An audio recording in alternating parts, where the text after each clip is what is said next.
পীরের নাম শুনলেই বেজারে না। একদল আছে না পীর শব্দটাই তারা শুনতে পারে না। আমি বলি ভাই তুই পীর শুনতে পারস না, তোর মুস্তাদ যাবার তো তুই শায়েখ কোষ, যেটারে শায়েখ ওটাই পীর। আরবিতে কয় শায়েখ, ফার্সিতে কয় পীর, কথা একটাই। আরবিতে কয় মুর্শিদ, আরবিতে কি কয় মুর্শিদ, আর ফার্সিতে কয় পীর, আর আরেকটা আরবিতে বলে শায়েখ। সব মিলে এক কথাই। আল্লাহ তাআলা শায়েখের সাথে থাকতে বলেছেন, মুর্শিদের সাথে থাকতে বলেছেন। আল্লাহ তাআলা বান্দাগুলো কেন যাবে, কেন যাবে? আরে ভাই বুঝো না, আমি নিজে একজন আলেম হয়েও আমি কিন্তু এক পীরের হাতে মরি।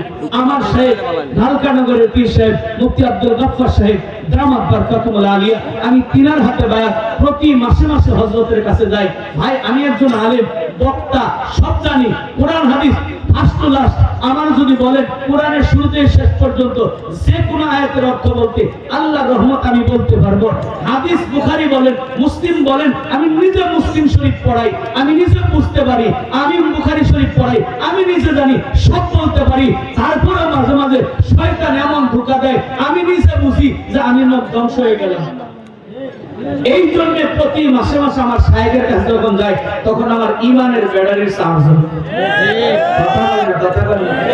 আমার মতো আলেম হাদিস বুঝি না, কোনটা জায়েজ কোনটা না জায়েজ বুঝি না, মুফতি পাস করছি হুদাই রং খাইয়া সব বুঝি, তারপরও কেন যাই? কারণ আমি জানি ব্যাটারি চার্জ করা লাগে। কেউ যদি আমি নিজে নিজে বাইছে যাবো, জীবনও বাঁচতে পারবো না। কারণ তোমার উপর শয়তান তো 24 ঘন্টা গিয়ে আছে। কথা আছে না? এই জন্য যে কোনো একজনের কাছে বায়াত গ্রহণ করে তার মাথা হাতে চলতে হয়, তার পরামর্শ চলতে হয়। এই জন্য সাহাবায়ে কেরাম দেখেন একা একা কেউ চলে নেই, সব সাহাবীরা নবীর হাতে বায়াত গ্রহণ করছে। কথা বলেন। তারপরে নবী যখন চলে গেলেন আবু বকরের হাতে বায়াত গ্রহণ করছে, উসমানের হাতে বায়াত গ্রহণ করছে, আলীর হাতে বায়াত গ্রহণ করছে। এগুলো ফর্মুলা নিয়ে, এদের জীবন নিয়ে, এদের ফর্মুলা নিয়ে, এদের প্রেসক্রিপশন নিয়ে তারা জীবন চালাইছে। এই জন্য সাহাবায়ে কেরাম তো শয়তানের ধোঁকায় পড়ে নাই, যতদিন নবীর কাছে ছিলেন। এই জন্য মাঝে মাঝে শয়তান আমাদের ধোঁকা দেয়, আল্লাহ ওয়ালার কাছে গেলে তখন ওগুলো দূর হয়ে যায়। জোরে করে সুবহানাল্লাহ।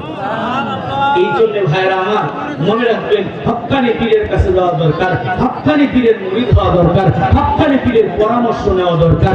বিশেষ করে আমি মনে করি আলেম ওলামাদের বেশি দরকার, আলেম ওলামাদের বেশি দরকার। আমি হাটহাজারী মাদ্রাসায় যখন পড়ি, আমাদের মুফতি আজম ছিলেন মুফতি আহমদুল হক সাহেব নব্বরাল্লাহু মারকাদা। উনি আমাদের এই স্মরণিকার মধ্যে লিখেছেন, আলেমদের জন্য একজন পীর ধরা ওয়াজিব। হুজুর লিখছেন আলেমদের জন্য পীর ধরা কি ওয়াজিব, সাধারণ মানুষের জন্য ওয়াজিব না, কিন্তু আলেমের জন্য পীর ধরা ওয়াজিব। যে কোনো একজন শায়েখের হাতে বায়াত গ্রহণ করে তার পরামর্শে চলা একজন আলেমের জন্য ওয়াজিব। এই জন্য গুরুত্ব বুঝতে হবে।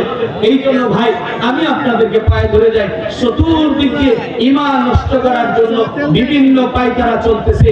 ইহুদি খ্রিস্টানরা বিভিন্ন মানুষকে বিভিন্ন রূপ দিয়া আমাদেরকে ধ্বংস করার চেষ্টা করতেছে।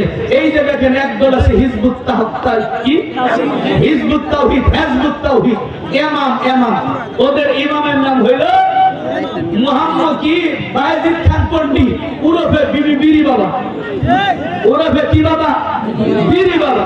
সারাটা জীবনে বায়েজিদ খান পন্ডি একটা বিড়ির পাশার উপর পাশা লাগাইছে।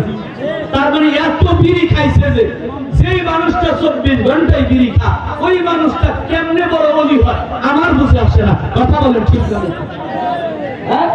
এই জন্য ভাইরা আমার মনে রাখতে হবে, মনে রাখতে হবে বায়েজিদ খান পন্ডির হিজবুত তাওহীদ আমাদের ঈমান নষ্ট করতেছে।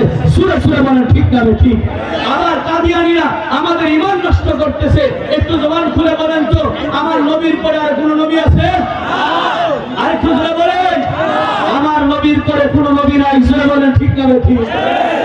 আলহামদুলিল্লাহ হিসাব আছে, লিল্লাহে তাকবীর, আদাম ডক্টর আদামান, রফিকুল ইসলাম মাদানী সাহেবের আদামান, রফিকুল ইসলাম মাদানী সাহেবের আদামান।